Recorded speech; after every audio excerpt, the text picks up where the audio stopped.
live stream. The purpose is to answer any questions that you guys and gals may have. So feel free, shoot away. In between, I'll be noodling around, making some commentary. And hey, yeah, we got one person here. So welcome. I got my trusty Heritage here. This thing is a beast. I love this thing. I guess while we wait for the Q&A, I'll have a little side topic going on. For me, one of the most soulful ways to solo on guitar is in the BB box. Now, if you don't know what the BB box is, that is like a little pentatonic shape that I can show you right now. So say we're in the key of, let me adjust my chair so you can see better. So if we're in the key of A, A right here, 10th fret B string. We have this little pentatonic shape. Here we go. That's a better angle. And it sounds like this.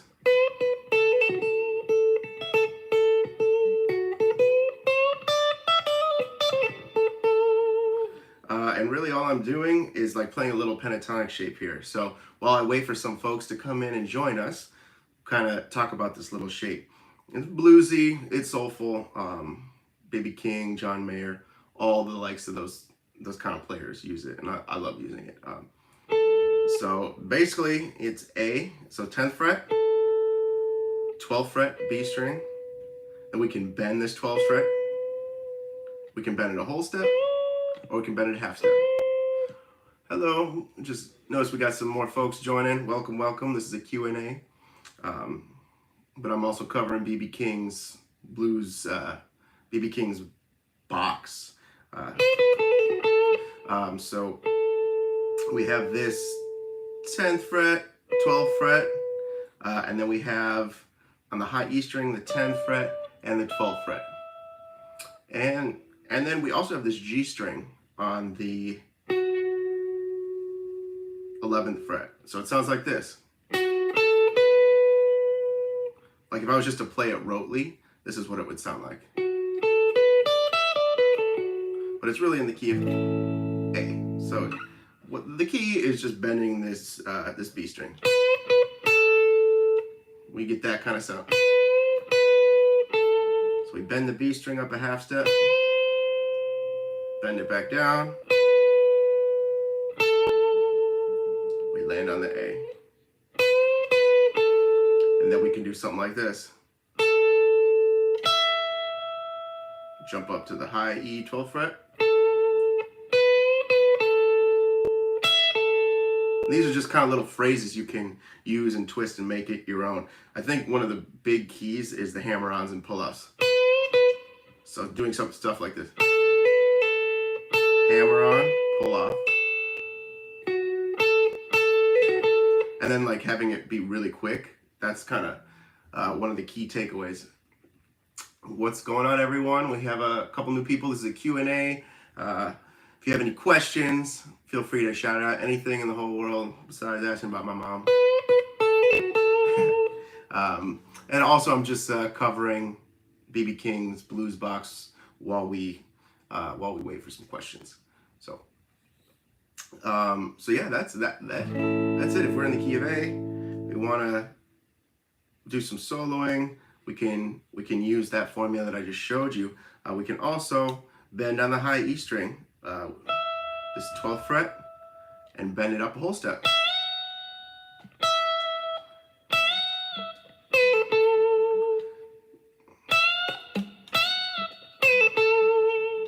We can also, here's another little thing, take this 10th fret and do a hammer-on onto the 11th fret. So hammer-on.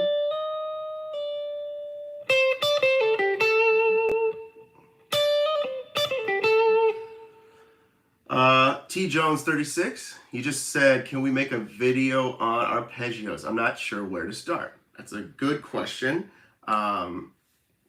Thanks for joining. So for me, I got a shiny forehead. For me, I don't ever practice arpeggios. I never really have, and I haven't found any useful. I haven't found any use for them. What I practice instead are chords. Um, so what do I mean by that? So say we're in the key of A. So instead of practicing like the, and I know you don't know where to start with this, but I'm just making an example. I would never play that in a musical sense. So what I practice are triads. So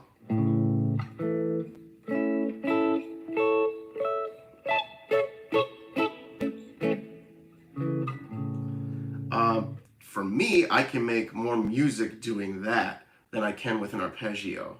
Arpeggios to me kind of, I guess if I played like metal or something like that, I might gravitate towards that, but arpeggios are not something that I really have ever practiced. The way I visualize everything is through triads, like I was saying. So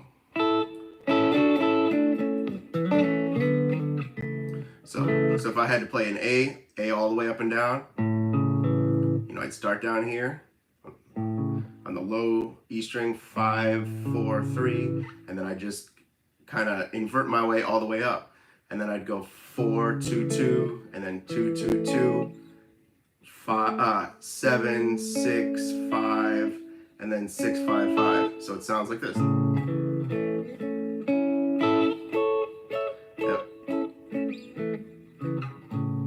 And to me, I can make more music. It obviously doesn't sound like music yet, but what we do is just we add hammer-ons and pull-offs. You're saying more jazz applications. T. Jones is saying, how do you use arpeggios in jazz applications? Okay, even still, like I'm thinking more chords than I am arpeggios. Like I'm thinking of playing a chord. And maybe that's the same thing, but say we have a song. I'm trying to think of a song that's simple. Autumn Leaves. So it's like a 2/5 into G. So we have an A minor 7, a D7, and a G. Then we have a C major, and then the autumn leaves. If my window.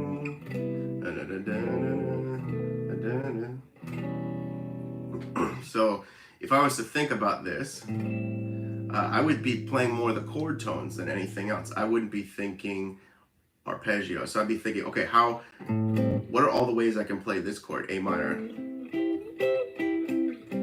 And then for D, what are all the ways I can play that? Or any type of altered chord, like what altered chord would work on top of that? And maybe E altered works.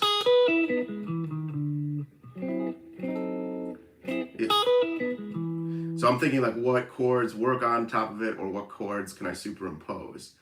Does that answer your question, T. Jones? So, and then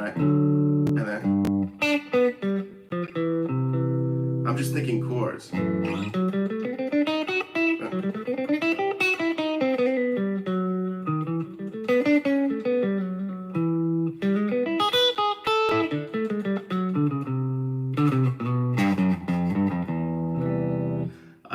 Thinking of how to outline everything within chords. I'm really not thinking arpeggio. I'm thinking,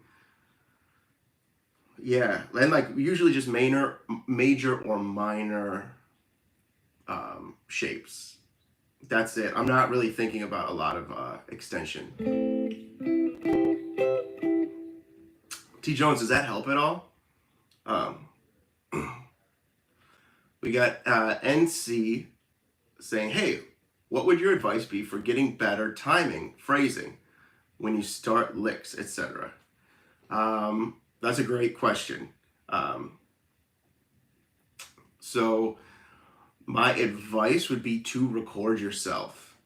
It can be brutally honest when you're recording yourself, because sometimes when you're in the moment, you're like, yeah, I'm killing it. I'm guilty of that too.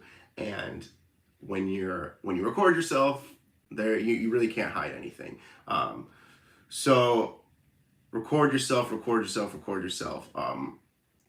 And a way to get better, or the way that I think of stuff is I subdivide everything. So say the tempo is like, so rather than thinking everything on the quarter note, do you know how a drummer uses a hi-hat to keep time? But if the beat is like this, the drummer won't be using the hi-hat like this. The drummer will be going, subdividing. It'll be a dut, or dut, dut. So they're trying to take the beat and subdivide it as much as possible, so that they can still feel the song, feel the rhythm, but also like the smaller the subdivisions, the better your time will be. So if the song is like here, I'm thinking like da da da da da da da da da da da da da, or if it's swung, you know, like da da da da da da da da da da, you know, or what, you know what I'm saying? So like I'm trying to think of the smallest time I can possibly think of, so that I can get better at like my rhythm, and that really helps. Also, I'm usually moving in some type of way, like I'm tapping my foot or I'm bobbing my head.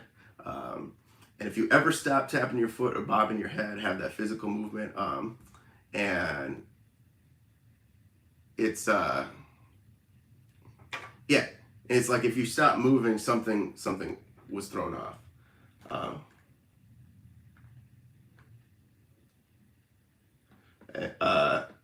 So to continue this conversation, you said you saw Sharky do something similar with his right hand. He was locked in with the hi-hat, not necessarily playing, just moving. Yeah, exactly. So just, you know, keep the movement going. T. Jones says, thank you. Basically, you're outlining chord shapes.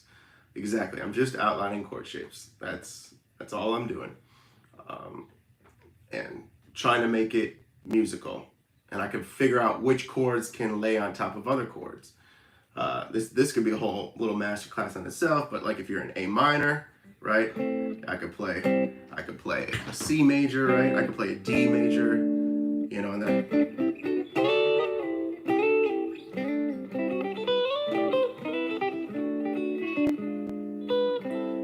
I could play the 5, I could play an E7, I could play an F major. I can play so many chord tones over that one, and I'm thinking just in chords. I'm not thinking in arpeggios. Quentin says, what's up? Hi, Alec from South Africa. What's up, Quentin? How's it going? Do you have any questions for me today? I'm doing a little Q&A here for at least the next 15 minutes or so.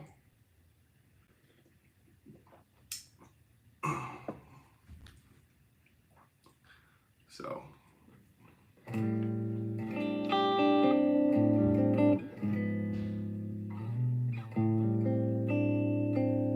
noodle around right here. I don't know how to pronounce this, but we got somebody from Indonesia. What's going on? Oh, he says, please come again, bro. I've performed in Indonesia. It must have been with Sabrina Claudio, and you must have been at the show. What's going on? Thanks for tuning in right now. That's pretty cool. So, yep, I'm hoping to come again. I mean, I haven't been traveling outside of the like Canada, Mexico, States area in a while. Quentin says, any tips on learning chord progressions by ear? Yes, here's what I would do. So if you're listening to a song, try to choose a simple song so you can give yourself a shot at success. But what I do is I listen for the bass note, and I'd say like 90% of the time, the bass note is like the root of the chord. So I'd listen to a bass. So let's do an example. Let's say the bass is going. So that's what I'm trying to figure out. Okay, I'm trying to figure out what is the bass note. Okay, the lowest note. Okay, then I'm listening for the highest note. So what is the highest note doing? Like the note you could sing. So if I'm hearing, okay, so it sounds like this.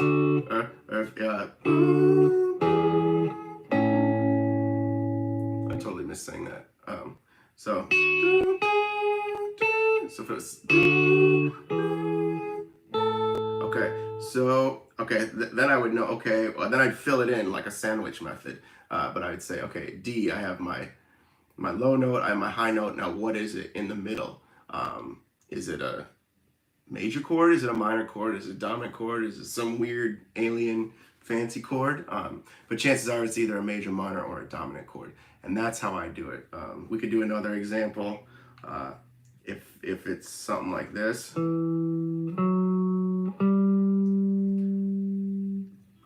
You know, if the chord progression is this, you're looking at the hand, so it's kind of defeats the point.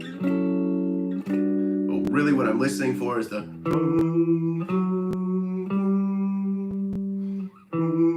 okay, and then I'm listening for the highest note. So I'm trying to identify. So if we have that outline,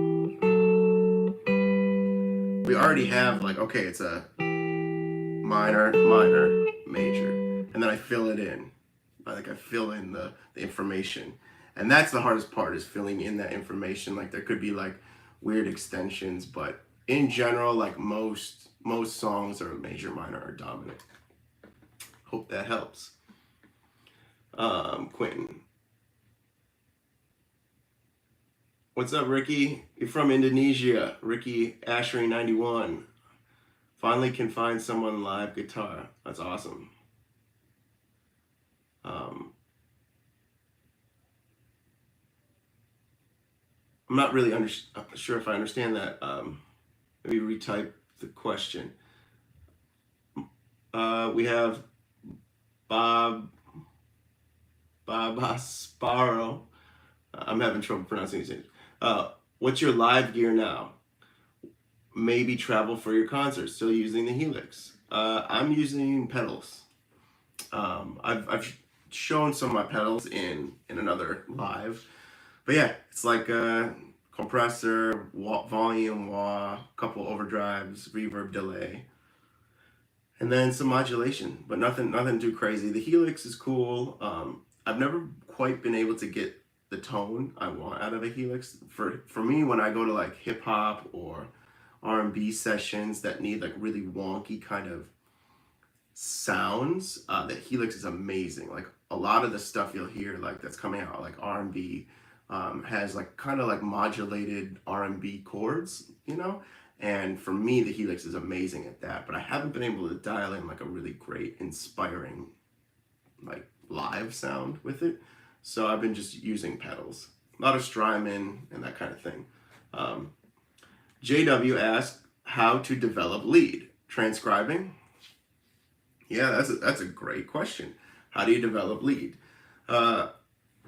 I would find a couple players that you like. Some of my favorite players are David Gilmour from Pink Floyd, Jimi Hendrix, Stevie Ray Vaughan.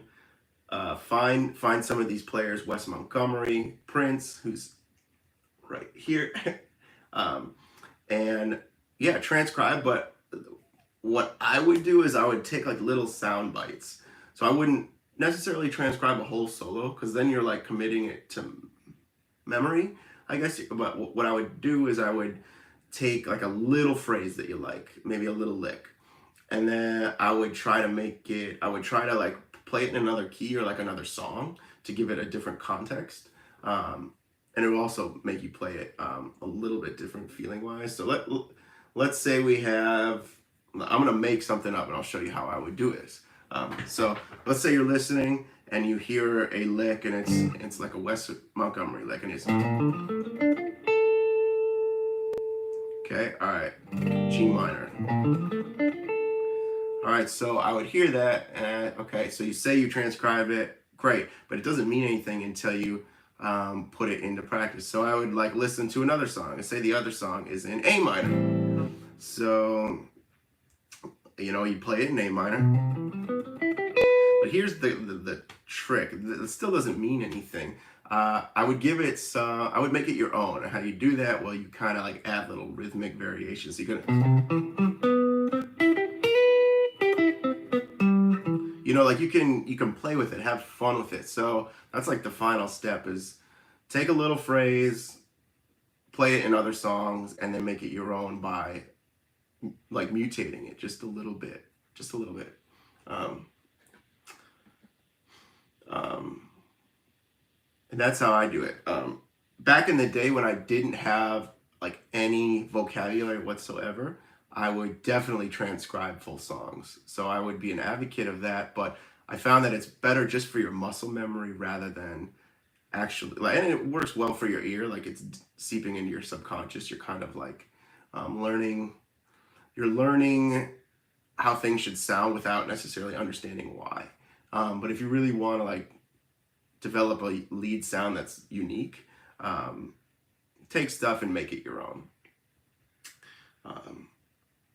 We had another person said, can you give some sweet chords? I need to learn improvisation. Sure, I can give you a couple chords. The chords, they're the same chords that everyone's always been playing. Just major, D major 7, let's just stay in D. So X, 5, 7, 6, 7, 5. And these chords kind of sound stagnant until you start adding hammer-ons and pull-offs. And we have our minor chord, D minor 7, which is X, 5, 7, 5, 6, 5. And you can go back and rewatch this. This is going a little fast. And then we have our dominant chord, which is X, 7, or X, 5, 7, 5, 7, 5. I rarely ever play that chord. Those chords, though, without understanding how things work together, you can be kind of stuck, because a lot of chords can be other chords. Like a major chord could be a minor chord, and that's I know I'll say that again. A major chord can be a minor chord.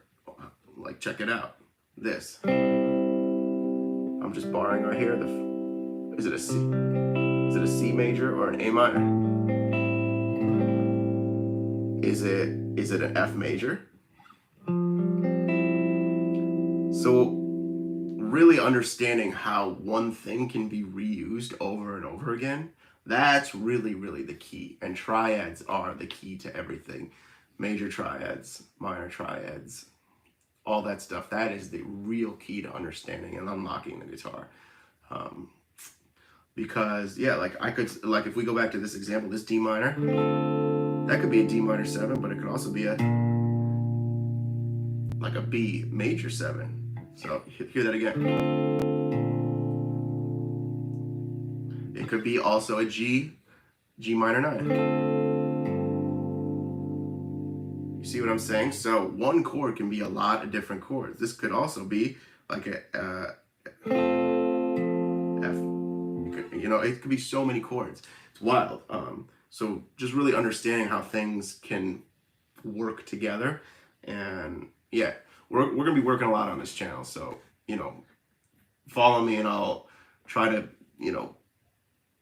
piece everything together for us all, for everyone. NC says, I've been studying Spanky and Joe Pass a lot. Awesome. Those are my favorites. It seems like a lot of what they did played with tension and release.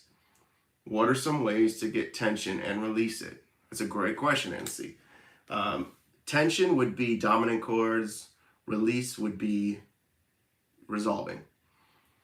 So dominant chords, like if we're in the key of G, key of G. So dominant chord would be like the 5. That's tension. Release is G. Tension, release. So that is like the biggest thing, dominant chords. They're obviously very, very sophisticated with it, but I don't know. I would say that they kind of have their own style and flavor. Check out some of Spanky's stuff that he did on like Al Green's record, his one that came out with Questlove. And Joe Pass, yeah, they're just kind of freaks, to be honest. Like, we can only glean just a little bit of information, but like what we're trying to do is make it our own too. Like that's really what I like to do is I take their information and I make it our own, and that's what I'm trying to teach on this channel as well. So if we have this dominant chord 5-1, we could also do like, you can always add tension by adding just more dominance on top of it. So okay, how do I add tension to this? Maybe I just throw a dominant before it, which is an A7. Okay, so and this is real rote. This isn't like adding any color, but like, so maybe, and then what if I want to add tension on top of this? Well, let's add a 5 on here. So it's, so E dominant, A dominant, D dominant, like that. Or like we could do the tritone, you know, we could add a tritone substitution. And then if we add some, you know, colors and, you know, add some licks around all these, you know.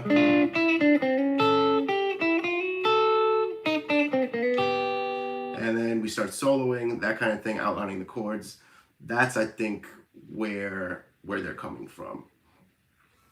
Outlining the chords, adding dominants that aren't necessarily in the song, you know, like we can superimpose dominance. Really the easiest way to do that is just adding a 5 chord. So, and you could just keep backing up. So, okay, if we're in G major, what's the 5 chord? D. Oh, but what's the 5 chord of that? A. What's the 5 chord of that? E, and so on and so forth. Did they use altered? NC, you're asking, did Spanky and Joe Pass use altered stuff a lot? Yep, exactly. The altered stuff, what's the best way to explain it? They're just like different colors, and I wouldn't be like, so if we have a 5 chord here, like different altered, we could be, you want to be able to hear that. So what's happening is this is like a what is that? Raised 5, but it's kind of resolving to the G's major 3rd. So yeah, of course they used altered. They used all this stuff, but it was in like a very musical way. I don't think they were just like shredding it or like just throwing out all this information. So it's also really helpful to be able to sing stuff. So like what would it sound like if I had this D chord and I had a flat 9? So it would sound like this. And where would it want to go? You know, like that's how we resolve it. What if it was a sharp 9?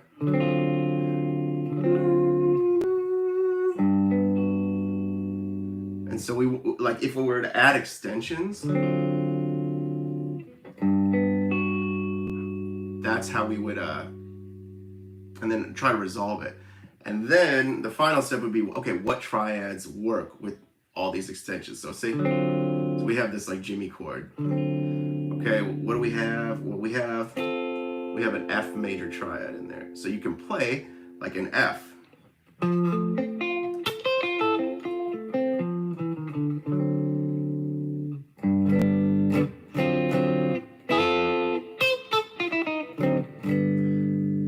Or if we have this flat 9, what type of triad would we have in here?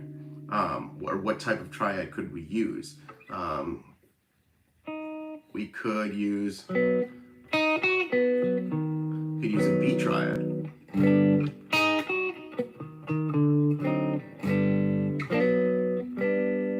You know, and figure out sneaky ways to do that. Maybe I spent a lot of time on that, but I hope that helps. We can definitely dive more into it. Chumbo asks, a cool double stop lick to share. Okay, let's see. A minor.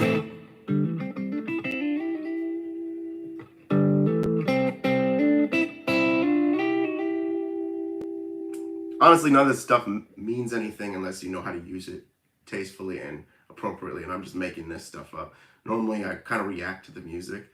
And like licks without like understanding where they come from or the foundation can be problematic because you sound like you're just playing a bunch of licks. And I know on this channel I have been uh, like promoting licks, and that's a very, very great way to do this. But like know that when I show you these licks, you want to take them and make them your own and understand how that would work. So this is an A minor. I'm playing just double stops on the 5, 7, 5, 7, and then this is the, what would this be, 7, 6, and I'd slide it up a whole step.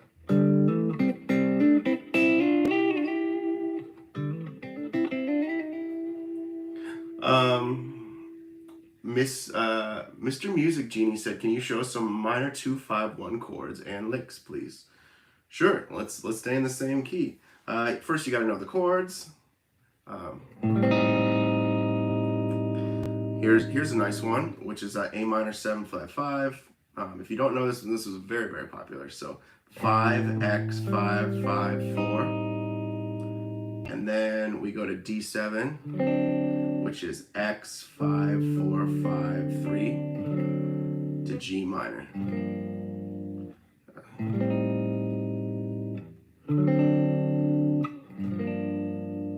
So you'd want to make a melody rather than like a lick, you know? Like so, you know, you'd be trying to like hear what it was sounding like.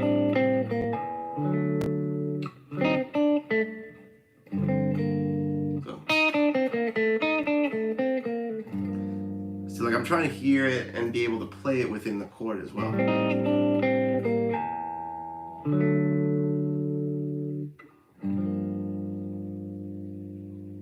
Rather than like, I guess like if you want somebody that's like shredding and like going crazy Kurt Rosenwinkel over, that is not me. I really like to play exactly what I'm hearing in my head. And for me, what I'm hearing is like melodic stuff. I'm hearing like soulful melodic stuff. I'm not really hearing all this like while I have the facility to do it, and maybe you want to learn that, like really I'm hearing stuff that sounds like a song. Like it could be in a song, and that's what I'm trying to teach everyone too, is like just to try to, you know, slow it down. We don't need to do all this like crazy, you know, like crazy stuff just to make music. And C says, you should tell some stories of how you got the gigs with different artists you've worked with. Yeah, okay, I can tell you one story. Who do you want to hear about, NC? There's I guess there's quite a few, and I've been very lucky to work with a bunch of different artists and record on some really cool records. Yeah, let me know. Is there someone you want to hear about in particular?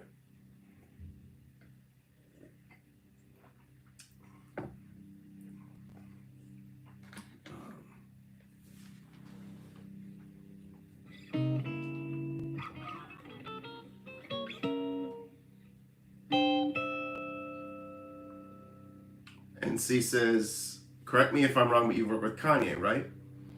Yep, I've worked with Kanye. I did his Sunday service 4 years ago. And I know he's all in the news right now. This was long ago. This was 4 years ago, and he was doing Sunday service. And I actually I think I put up a YouTube video a couple years ago explaining this story.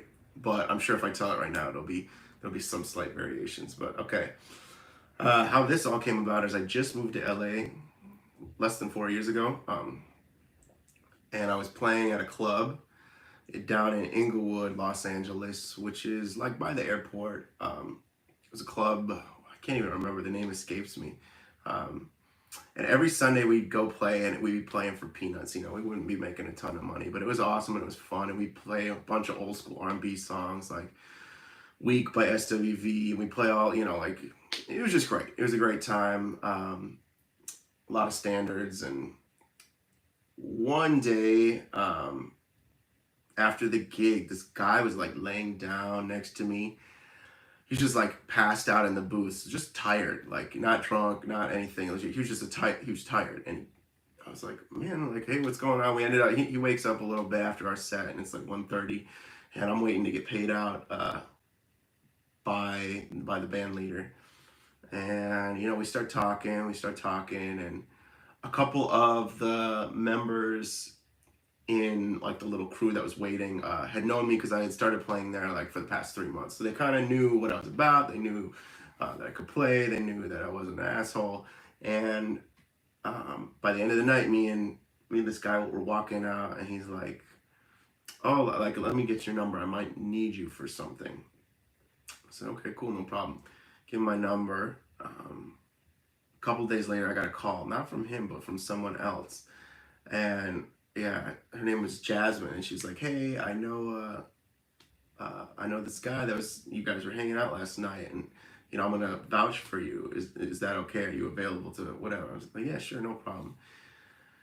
And this guy ends up hitting me up, and he was Kanye's music director, which music director means, if you're not familiar with that term, it's like he's the liaison between the musicians and the artists, so and like management. So he's the one that coordinates everything, makes the arrangements. And yeah, the rest was kind of history. I did some cool stuff with Kanye. He had some other guitar players as well that weren't available. That's how I kind of got in as well. Lil Rob, who plays with Kendrick, and a Chicago native as well, and Matty Spatola. He's an amazing producer, guitar player, incredible. Both of them, and they weren't around, so I kind of stepped in and kind of continued until I did Coachella with Kanye, which was probably one of the craziest gigs I've ever done. It's like 50,000 plus people. Like it was insane. And yeah, that's the last. I mean, that was April of 2019. So that was the last time I worked with him. But we had a good little run there. A lot of it set me on like a really, really great course.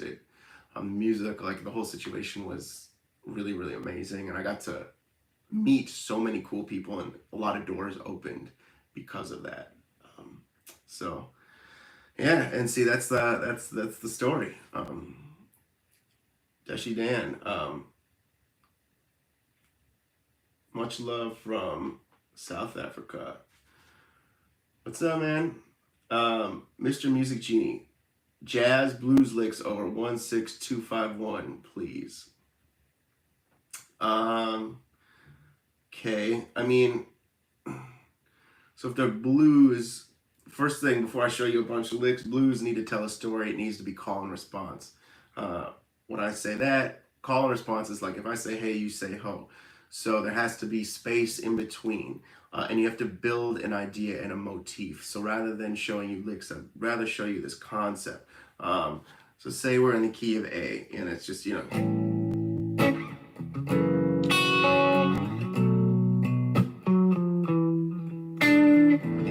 You know. If that's the vibe.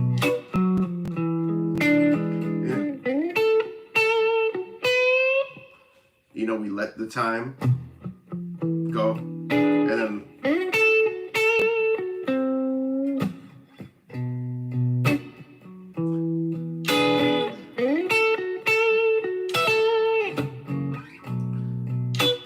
see how there's all that space for like the musicians to react.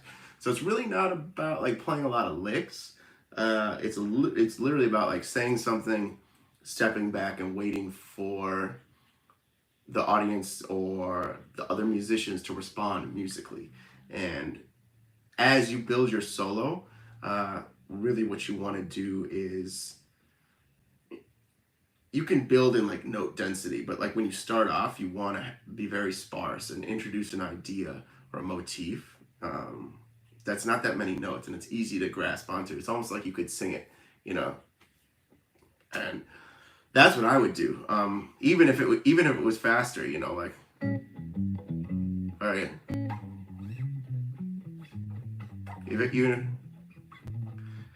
I would still use the same concept. It was like a jazz, you know. So yeah. Hope that helps, because that's really the basis of all blues music, is call and response. And it's the basis of a lot of music, actually, because blues is the foundation of all our music. NC says, awesome story. No problem, man. Yeah, it was pretty surreal. I am going to log off here, but thank you so much for joining me. Hope I answered some questions. This has been super fun. So yeah, join me again. I want to do this more often. One more question before I go. Any tips for Mateus Asato and Eric Johnson style guitar? You might have to ask those guys. But Mateus they're both very special artists, individuals. I can't do what Mateus does. I can't do what Eric Johnson does either. I would just listen to them, transcribe their stuff. I haven't studied Mateus at all. I love his playing, but I just haven't studied him. Eric Johnson, I've taken a few things. One of the main things I've taken is fives, like, so if you have a pentatonic, like 1, 2, so 1, 2, 3, 4. Everything is in 5.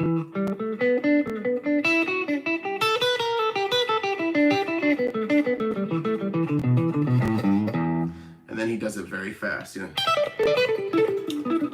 haven't practiced that in so long.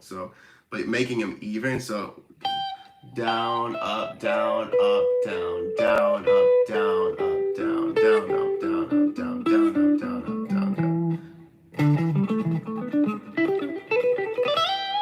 And same thing, like he does this fives thing. It sounds really good with like lead and delay and all that stuff. And I can dive into more of that, but that's really getting kind of technical. It doesn't really get to the heart of his playing, which is very melodic and very, I think his tone is really, really important. Both of them, like the way their guitar sounds is extremely important. And maybe we can go into a little bit of that, but honestly, they are they're very unique artists. And so just listen to them. And, this has inspired me too. I want to go listen to some Mateus and Eric. They're quite amazing. Thank you guys so much. NC, no problem, man. Mr. Music Genius, appreciate it. Thank you guys. I'm going to sign off here. Gotta go into a recording session in a minute. Okay, take care, guys. See you soon.